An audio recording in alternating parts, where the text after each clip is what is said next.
بسم الله الرحمن الرحيم. السلام عليكم ورحمة الله وبركاته. ازيكم يا حبايبي، عاملين ايه؟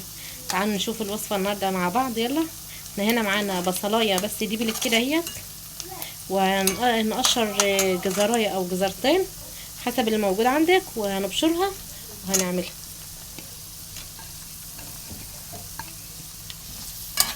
الجزر هننزل ميته معانا وهنقلبها اهيت يخضر بس كده. نحط حبتين كوسة او نص كيلو وهنبشرها مع بعض. وده قرن فلفل احمر وقرن فلفل اخضر، لو عندك احمر يكفي، عندك اخضر يكفي، اي حاجه اللي موجود عندك. حطينا الفلفل اللي معانا برضو هيدبل شويه ونحط عليه الكوسه. هنا بعد ما بشرناها اهيت هنحط لها معلقه ملح وايه، هنقلبها وهنسيبها ايه على ما تصفى من الميه اللي فيها. هنا انا هحط ايه البهارات بتاعتها.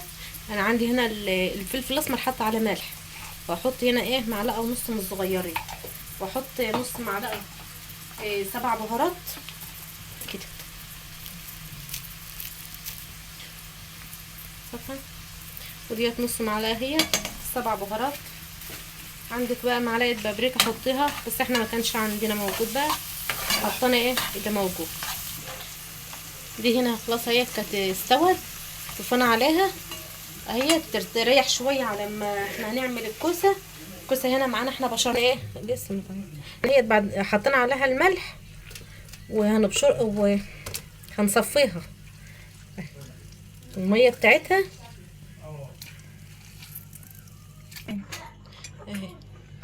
دي اتصفت اهيت والميه بتاعتها خلاص كده. هنا دي الحاجه بعد ما معانا كانت بردت اهيت، ومعانا الكوسه اللي احنا صفينا منها الميه، وعود كزبره او بقدونس، كزبره او بقدونس بس.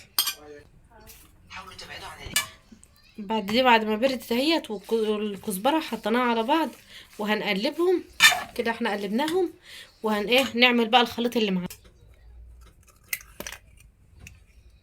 معانا 3 بيضات.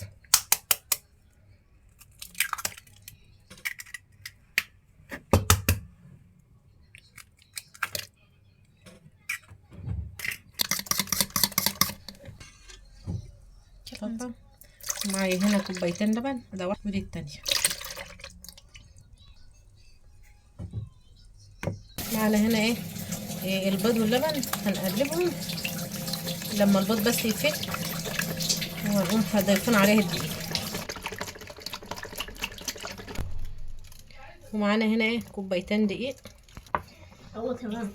هنا احنا قلبنا كوبايتين الدقيق اهمت، مش هنحط لها ملح لان احنا حاطين ملح في التتبيله. الخلطه اللي معانا على البوتاجاز حاطين فيها ملح، الخضار اللي معانا، وحاطين على الكوسه برضو ملح، فمش هنحط على ديت ملح. البيضتين 3 بيضات وكوبايتين اللبن وكوبايتين الدقيق اهو. دي الخضار اهو اللي كان معانا برد، هنحطه بقى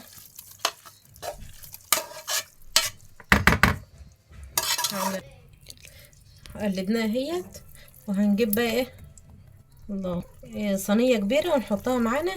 وهو عشاء ينفع عشاء، ينفع غدا عادي، عاوزه تعمليه. ما شاء الله جميله وحلو. هنجربها اهيت وهنشوفها مع بعض. تنزات اهمت. انا عندي فرشه يا جماعه والله، بس كنت بدور عليها مش ما فيش.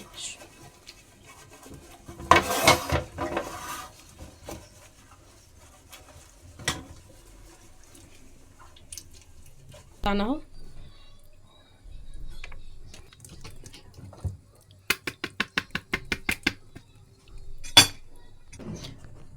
اكبر صينيه عندك هاتيها ودهنها بقى معلقتين زيت، وقومه حاطه الخليط اللي احنا عملناه بالخضار مع بعضه في الصينيه، ونحمي الفرن قبلها ب5 دقايق عشان نحطها على طول. هنا هي بعد ما كانت استوت معانا.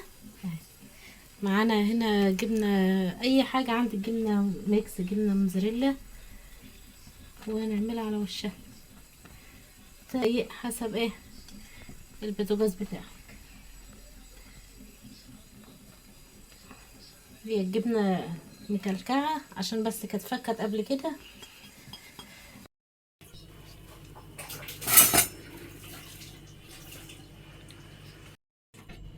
كده بعد ما طلعت معانا من الفرن، وما تنسوناش بقى في اللايك والشير وتشتركوا في القناة.